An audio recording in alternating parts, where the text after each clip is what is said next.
Good afternoon, everyone. Welcome to today's lecture. I'm going to continue with the Educational Statistics course, and today I'll start with the fifth unit, which is normal distribution. In this unit, we will cover four main sessions. The first session is nature of normal distribution. The second session is features of the normal distribution curve, or features of normal distribution, simply put. The third is areas under the normal distribution curve. And the fourth session will be applications of normal distribution. So the first session, nature of normal distribution, and this is where we will have an in-depth description of the normal distribution curve, what it really means. Now the session objectives. By the end of the session, you should be able to describe a normal distribution curve or the normal distribution in short, and also you should be able to determine areas under the normal distribution curve. Now, description of the normal distribution. The normal distribution, referred to as the mother of all distributions, I mean all statistical distributions, is often described as symmetrical bell-shaped curve with a larger proportion of the scores located around the middle. Let me take it again. I said the normal distribution, referred to as mother of all statistical distributions. Let's take note of this. The normal distribution is the mother of all the statistical distributions. We've already learned the other types. We have the skewness, and now we are on the normal distribution, and with time we will add more to that. Continuation of this is often described as symmetrical bell-shaped curve. We can see the normal distribution is in a bell shape. I'll throw more light on this later. With a larger proportion of the scores located around the middle. With a larger proportion of the scores located around the middle. I remember when I was teaching the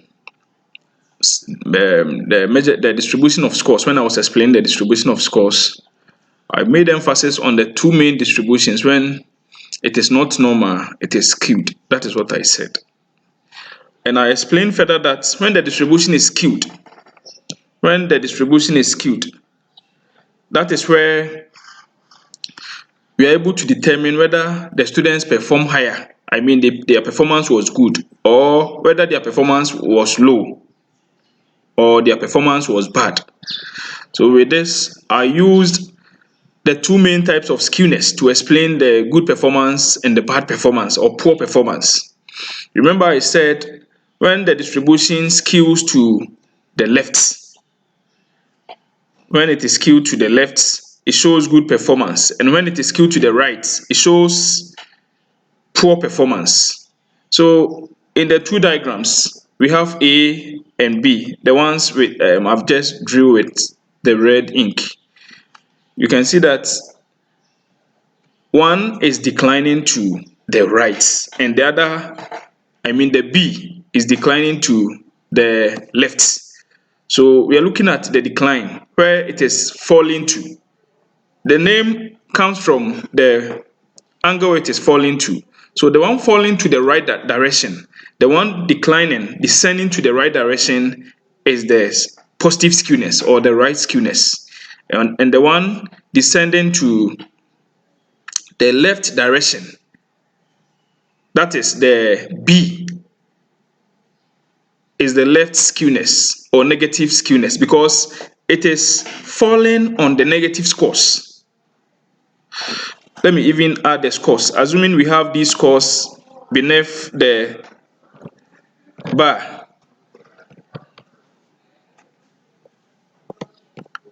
So here we can conclude that with the A, which shows poor performance, majority of the students' scores fall on the lowest values. We can see the curve is heaped moving towards with the A diagram, the first diagram, we can see the curve is hipped, moving towards the left direction, and it is declining towards the right direction. So we call it the right skewness. But we can determine that most of the higher scores, sorry, most of the candidates or those who wrote the test fall on the lower scores. And that's why we describe it as poor performance. And now let's look at the B, which descends, which falls on the lower values, which we call the left skewness, which declines to the left direction or declines on the or fall on the negative values. You can see the majority of the scores, majority of those who wrote the test fall on the higher values. And that's why we say the performance skew to the left shows high performance. Now I'm going to clean what I just drew, and we'll go to the ones printed, the two diagrams. Let me start with the first one. I said that when the distribution is normal, the meaning is most of the students' scores fall in the middle. So the students performed averagely. That is what it means. And looking at the curve, we can see that the curve is hipped in the middle. The middle part of the curve has raised compared to the extremes, the left and the right sides. So we can see the shape of the curve determines the number of people. So most of the scores, most of the people who wrote the test, their scores fall in the middle, as only few people have their scores falling on the extremes. That is the lower values and the extremely higher values. So describing that a group's performance is normal means that the group's performance is average. It means most of the scores fall in the middle. Now let me proceed to the next sentence. The horizontal axis is measured in terms of standard deviation units. The horizontal axis is measured in terms of standard deviation units. So meaning the horizontal axis, the line on which we've drawn the curve, the line which moves from left to right, this line, we measure it in terms of standard deviation units. The values there are measured in standard deviations. How do we go about this?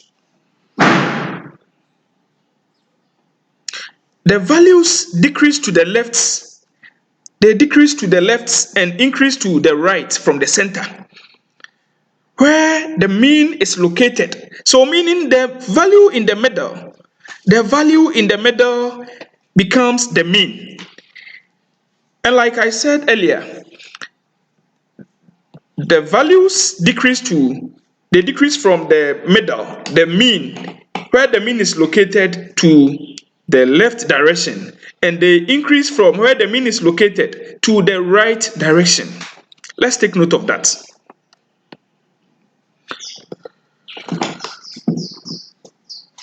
On this curve, we can all see 21 in the middle. And the 21 in the middle, the 21 located in the middle, where we are going to move either to the left or right, where we are going to start the increase or decrease from, is the mean. So the value in the middle is always the mean. Let's take note of that. So to get the other parts of the curve, to be able to know the other parts of the curve, we now move in terms of standard deviation units. So in this case, we have 4 standard deviations. So under the curve, on the horizontal axis, the values are moving in 4 standard deviation units, meaning that we pick the mean, which is the middle value, which here we have 21, and add 4 to it continuously. So 4 plus 21 becomes 25. That is when we are moving towards the right direction. Remember I said they increase in the right direction and they increase from the center. So as we have 21 to be the mean, we add 4 to the mean, which is 25. So you can add 4 again to the 25, the current results, making what? 29. To move further, you have to add 4 again, so making 33. That is 23 plus 4, which is the standard deviation, becomes 33. Now, if we are to move towards the left direction, you remember I've said that, let me emphasize this. I've said that moving towards the left direction, we will see a decrease. We will see a decrease. The values will decrease as it moves towards the left direction. So as we have 21 here as our middle value, as our mean, we just have to keep on decreasing 4 from the next subsequent results. So here, 4 from 21 becomes 17. That is 21 minus 4 will give us 17. We pick the 17, deduct 4 again, and it will give us 13. We pick the 13, the current value, deduct 4 again, and we will get 9. This is the first approach. There is an alternative approach. How do we go about this? Let's look at the description below. Instead of picking or deducting 4 from, it's not always 4, please let's take notes, and it's not always 21. You may be given different means and different standard deviations, so you will depend on the available values to determine the scores that should be written under the curve. Let's take note of that. So here, instead of adding to the next subsequent results or deducting from the next subsequent result, what you can also do is you can multiply 4 if we are using 4 as the standard deviations. If we are moving in 4 standard deviation units, then you can let's consider moving to the right direction. Since 21 is our mean now, we will add 4 in the first unit. Because it's 4, it's going to be 4 plus 21, which will give us 25. And the second unit, that will be when we have added 4 to the first 4, because we have moved in 2 spaces, in 2 units. So the first 4 plus the second 4 will be 8. So meaning adding 8 to the 21 will give us 29. So to move to the next unit, that is, we need to add 4 again, because we have covered 3 units. The first one, the second one, the third. So 4 plus 4, which will be 8. 8 plus 4, which will be what? 12. So that means we just pick the 21 and add the 12 to the 21. When we are going the left direction to the same, we can see we have the first space will be 4, the second one will be 4 plus 4 will be 8, the next will be 12. So you just pick the middle number and you continue deducting. So the first one will be 21 minus 4, which will give us 17. The next will be 21 minus 8, because we've moved 2 times, which is 4 plus 4, giving us 8. So 21 minus 8 will be 13, as it's written there. The next will be 21 minus 12, because we have moved 3 times. The first one is 4 plus another 4, 8 plus another 4, 12. So 21 minus 4 will be what? 9. Let's take note. Is it 19 or 9? Let me check. No, it's 9. So 24 minus 12 will give us 9. Sorry. Now let's go through small before I move to the next slide. I hope you've understood this. Okay, so I'm moving to the next slide. Now this is a detailed description of the previous calculations I did. I mean, computing the values under the curve. Remember I said that it's not always the case we are going to see 21 to be our mean and standard deviation to be 4 in the previous scenario. You may be given different standard deviations and means. So however, or whatever standard deviation you are given, you must follow the same procedure. So in the first example, assuming the mean is 30 and the standard deviation is 3. Now we expect you to also compute the units that may fall under the curve. And here, since we have 30 to be our mean, Since we have 30 to be our mean, 30, you will keep on adding the standard deviation, which is 3, to the subsequent values. So after computing, you add 3 to them, just like I did previously. So here, 30 plus 3 will give us what? 33. So you can pick, I'm using the first approach. You can pick the 33 and add 3 to it, which will give us 36. Now we pick the 36 and add 3 to it again, which will give us 39. Let's go the left direction. Remember I said anytime we are moving to the or towards the left direction, we need to decrease. So here, since the mean is 30, 3 from 30 will be 37. 3 from 37 will give us 3 from 37 will give us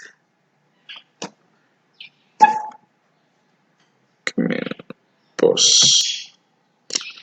Moving towards the left direction. Remember I said in moving towards the left direction we decrease. I've seen some errors here. Let me make a correction right now before we proceed. Oh, it's difficult because I've projected. So we will correct it alongside. Since our mean is 30 and we know our standard deviation is 3. So 3 from 30 will give us what? It should be 27. 27, and sorry, it was mistakenly written as 37. Sorry, it's a mistake. Let's correct it. It's supposed to be 27. It's supposed to be 27. 27, not 37. Let's take note of this. It's supposed to be 27. If it is 27, then we need to deduct 3 again to give us, I'm using the first approach, let's take note, to give us 24. 3 from 24 again will give us 21. Now let's consider the second alternative, the second approach.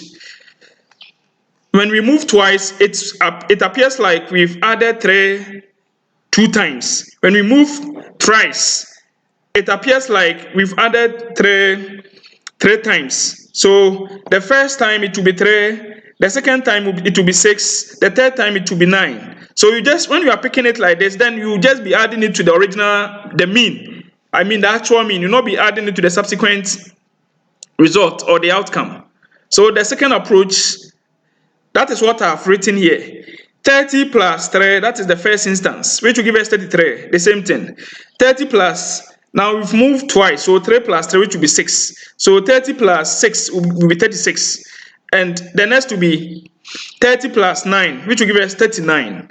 So when we come to the left side to it will be 30, in the first place it will be 3. So 30 minus 3 will be 27.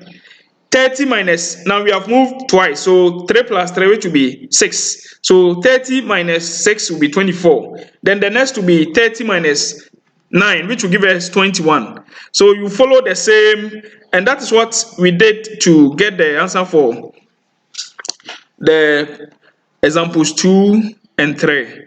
When we have the mean to be 46 and the standard deviation is 8. And when we have the mean to be 15 and the standard deviation to be 2. Now let's move to the next slide.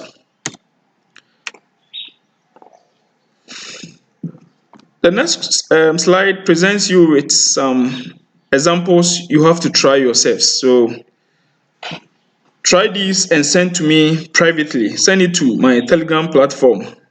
Okay, so add your index number and your name. I'll score this. This is an assignment. The first is when we have a mean of 53 and a standard deviation of 9. The second is when we have a mean of 34 and a standard deviation of 8. The third is when we have a mean of 22 and a standard deviation of 3. And the fourth is when we have a mean of 88 and a standard deviation of 11. The fifth is when we have a mean of 18 and a standard deviation of 5.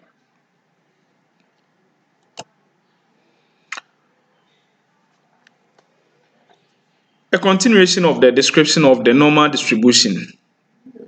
Normal distribution. Please let's take note of this. Converting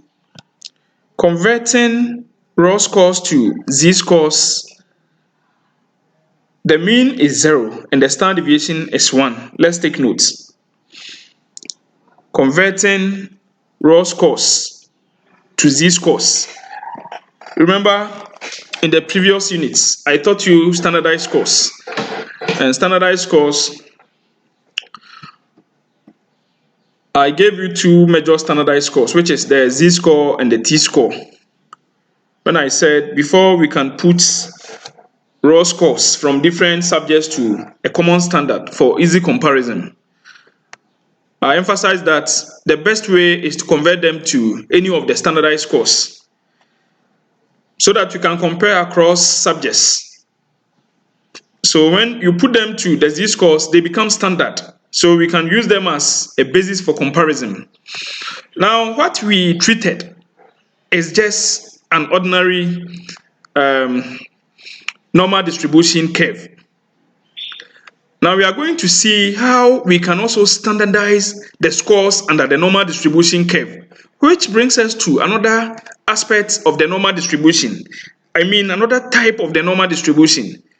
So we have the standardized normal distribution curve or the standard normal distribution curve. And when we say the normal distribution curve is standard, then it means you are converting the raw scores to z-scores. Anytime we are converting the raw scores to z-scores, we must note that the mean is always 0. Unlike the previous explanation, what I said, when it's just a normal distribution, when it is not standardized, we can have different means. We can have different standard deviations. But when it has been standardized, the mean is always 0. And let's take note that the standard deviation and the variance are also 1. The standard deviation is 1, the variance is 1. So when the normal distribution is converted to a standard normal curve, when the normal distribution is converted to a standard normal curve, this is how it will appear. We have the mean to be 0. We have the mean to be 0. It's constant. For this one, we don't compute to get this. The mean is 0, but I'll still prove to you why the mean is 0. Because I've already given the variance, which is the same as the standard deviation. But in our case, because when the distribution is symmetrical, when it is normal, what we have to report is the mean and the standard deviation. So we will do away with the variance. So let's concentrate on the standard deviation and the mean. So I said the mean for a standard normal deviation is always what? 0. That is constant. That is fixed. You can't change that. And the standard deviation for a standard normal curve is also 1. Okay, now let's see the details. How we arrived at the values under the standard normal curve. Following the same approach, remember I said the values increase to the right direction for the scores under the curve, and they decrease to the left direction for the scores under the curve. So when we are having a constant mean, which is 0, and we have a constant standard deviation, which is 1, like we have here, the mean is always 0 for the standard normal curve. Moving to the right direction, it's just like adding the standard deviation, which is 1, to the number of times the units to it to the 0. So let me use the first approach. 0 plus 1 will give us what? 1. 1 plus 1 again will give us, because the standard deviation is 1, will give us 2. 1 plus 2, the standard deviation is 1, will give us what? 3. Let's go backward. 0 minus 1 will give us what? Negative 1. 0 minus 2 will give us negative 2. 0 minus 3 will give us negative 3. Now, let's also consider the second approach. The approach which has been typed here. The second approach. Remember I said the number of times you move, you multiply it by the standard deviation, or you add it in that order. So here, with a mean of 0, if we are to move with a standard deviation of 1, if you are to move 1 unit, then it will be 0 plus 1, which will be 1. If we are to move 2 units, so 1 plus 1, it will give us 2. So the 2 plus the mean 0 will give us 2. If we move 3 units, which will be 1 plus 1 plus 1, which will be 3. So the 3, because we have the standard deviation to be 1, so it will be 0 plus 3, which will give us what? 3, as is written here. Now let's go backward. Since we are moving, for the first one is 0 minus 1. That is the first unit. The second one is when we are moving twice, 2 units. So it's going to be 1 plus 1, just like what we did for the right side. So 0 minus moving twice, and the standard deviation is 1. So 0 minus 2. So negative, which will give us negative 2. And the third is 0 minus 3, which will give us negative 3. I hope we've really understood this one. Okay, now let's go to the next slide. Let's go to the next slide. The next slide is the session review. And I hope we've really learned. I hope we all understand the major concepts. In this session, you have learned about the nature of normal distribution. This distribution is regarded as the mother of all statistical distributions. I said this. So let's take note that the normal distribution is the mother, is the parent of all the statistical distributions. It is through the normal distribution we are able to derive the other distributions. It is represented by the normal curve, which has a horizontal axis. The horizontal axis is marked in terms of standard deviation units. And I hope we've done some calculations using the standard deviation units. How we can move to the left, how we can move to the right. The mean is at the center of the normal distribution. The mean is always at the center of the normal distribution. So the value we see at the center is always the mean. Though I've already said that with normal distribution, the mean, the median, and the mode are all equal. And so that means they will all be equal to 0. But because this time around the distribution is symmetrical, because this time around we are dealing with normal distribution, we must emphasize that the best measure to report, the best measure of central tendency to report is the mean. So that's why I'm using the mean and not the other measures. So let's take notes. The mean lies in the middle. Relationships exist between the standard deviation units and the areas covered under the curve, under the normal curve. So let's take notes. When it is just normal curve, we may have different means, different standard deviations to do our calculations. But when it is the standard normal curve, meaning it has been standardized, and when it is standardized, we have 0 as our mean, and we have 1 as our standard deviation. That is what we use for the calculation. Let's take notes. Thank you for listening. I hope you've understood the first unit. Now let's move to the second unit. The second session.